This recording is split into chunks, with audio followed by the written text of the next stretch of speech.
Good morning, y'all. It's a beautiful day in my neighborhood.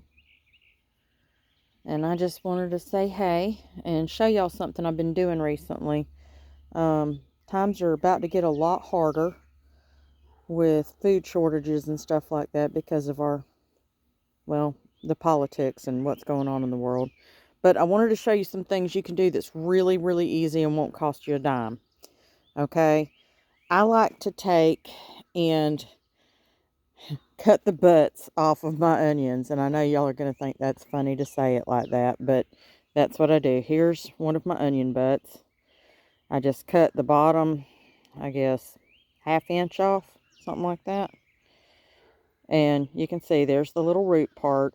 And I trim off the excess too because those bits of skin will rot and cause it to rot, and I put it in just a tiny bit of water. I mean, like 1/4 inch, something like that. And then I take that and let it start to root. That one I cut last night.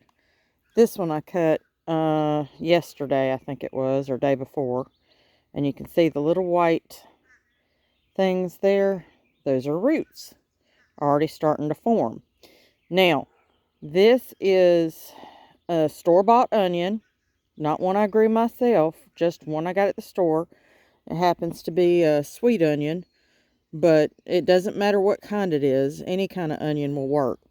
And right here, I've got just a little strawberry tray that I put a little soil in. And you can see, not all of them take. This one had started. It may make it, it may not. I don't know. It's shriveling up really bad. My husband might have cut that one too shallow. This one's gotten a little shrivelly. It might rot. I don't know. It's got like one root. And I need to leave it alone. But these guys, they're looking pretty good. Okay. Now, once they get to this point right here, I can gently pull them up out of the soil. And I keep this fairly moist. Pull them up out of the soil. And then I plant them out here in my raised bed. And you can put them in a pot. It doesn't matter. And look what's going on here. Okay, given nothing but time, and I just let the weather do the work, and I water them occasionally, but they're also starting to head up so that they'll drop seed. So understand this.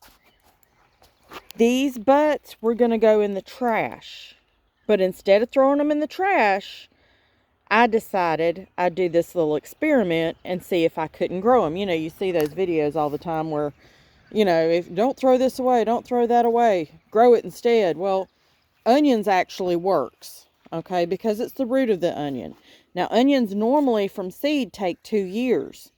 Well, I don't want to wait 2 years to get an onion, so this way is a lot faster, okay? I planted these, gosh, probably about, I don't know, 6 months ago, maybe 4 months ago, something like that. The onion thinks it's a lot older than it is, though, so it's bulbing up. You can see I've got some pretty good, I mean, they're not great sized. If I wanted to pull these apart and plant them individually, I could do that. But as you can see here from these cut marks, I've been harvesting onion greens. The green onions. I've been harvesting those left and right. I've also got my rosemary here, the little sticks falling over. I got a lot of pill bugs in my garden. I think they like the potatoes that had started to sprout that I threw in here and covered up with some mulch. But if you look amongst the potatoes and stuff, these are just onion butts that I've stuck in the soil. And look at all the onions. Look at all the greens. Okay, I've been harvesting these, putting them in eggs and things like that. This onion had started to get soft on me. So I just put it in a little pot in the house, and then it's continuing to get soft. But look, I still have greens. It may even go to seed. I may get more seed onions that way. This one over here. Okay. If I can get in there. You can see I'm going to get 5 onions from that. And even if I don't, look, 2 of them have seed heads on them. No, excuse me. 3 of them have seed heads. You can get 3 onions worth of seeds out of 1 onion butt.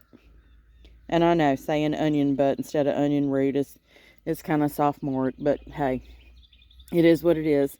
I'm a mother of many children, and I've also been a teacher for 20 years, so I get my humor where I can.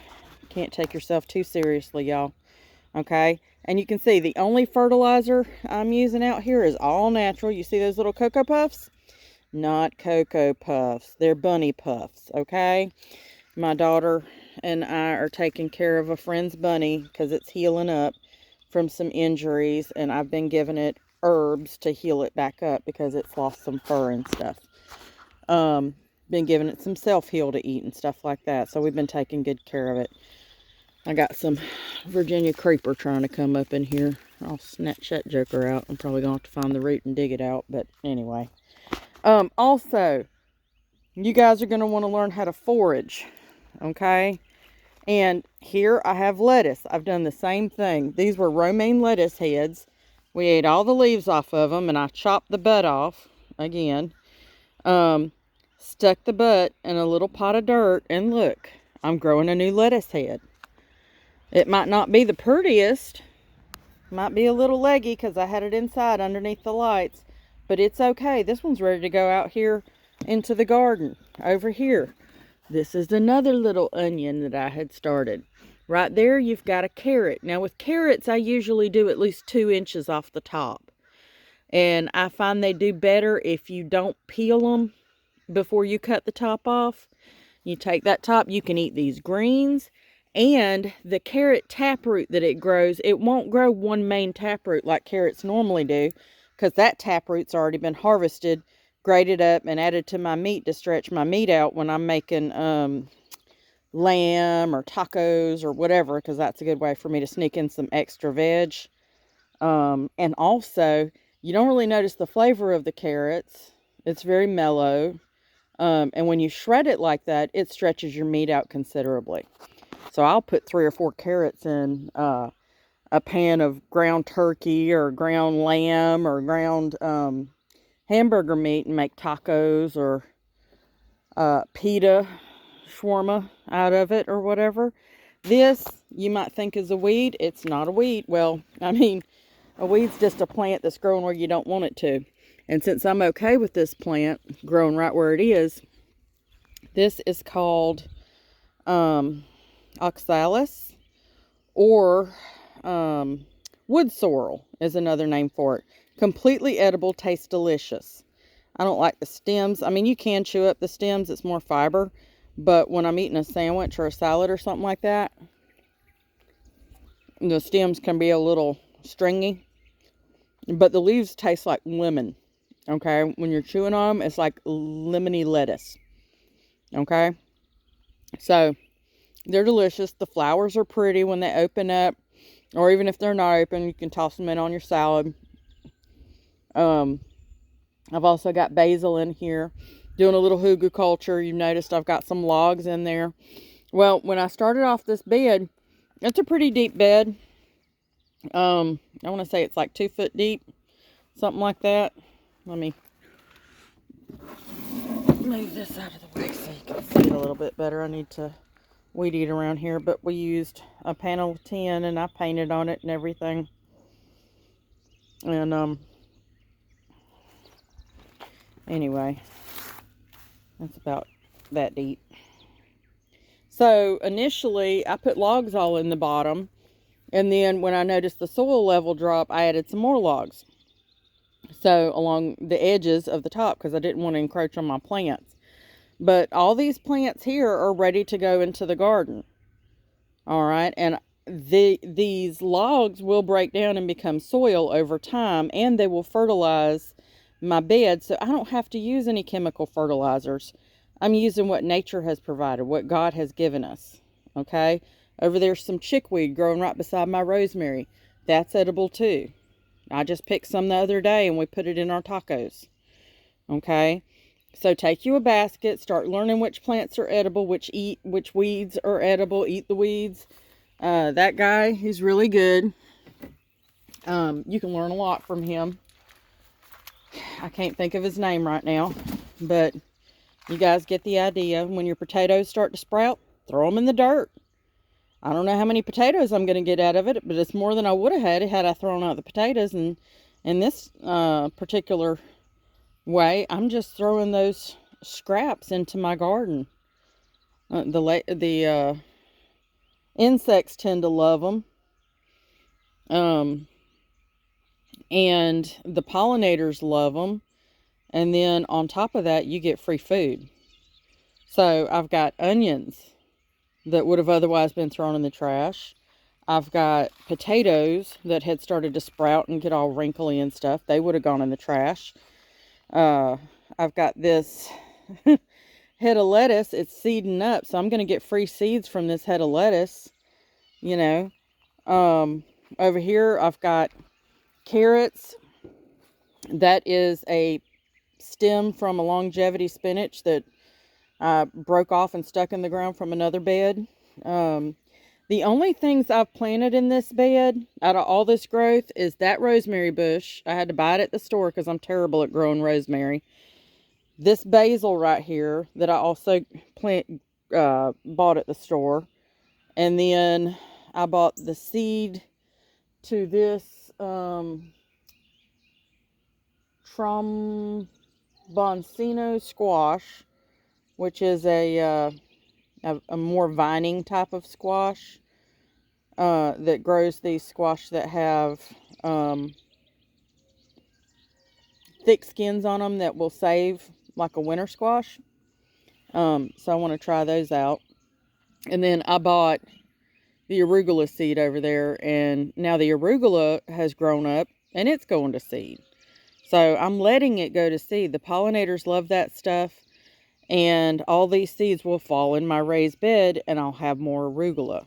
Okay, so give nature a chance. Let nature do its thing. You'll be surprised at the results. I mean, nature wants to find a way. God made all this stuff to feed us. Why not let it feed us instead of depending on grocery stores and things like that? Because I promise you, in the days to come, the grocery stores are going to be coming up shy.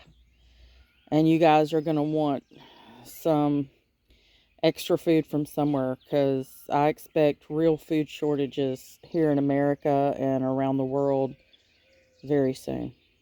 And I hate to say that. I don't want to bring anybody down or get too serious, but it's coming, y'all. It's coming. We have a food-based system here in America, especially, that is based on oil and petroleum products and chemicals, and they can't get any of the things they need to grow the mass of our food. So what do you think is going to happen? In addition to that, most of our pickers and farm workers have been deported or incarcerated. So how are the American people going to eat this year? How are the American people going to eat next year if we can't grow our own food and we can't crank up our tractors? How are we going to grow? I want y'all to think about that kind of stuff, okay? All right. God bless y'all. Y'all have a great day. And get out there and plant something, because I don't want any of y'all going hungry, okay? Over here, I've got squash and pumpkins. I'm hardening these off so I can take them outside. I've even got a little cell there with a leaf seed in it so I can get that. And those are going out to the field after they harden off a bit. So y'all just have a blessed day.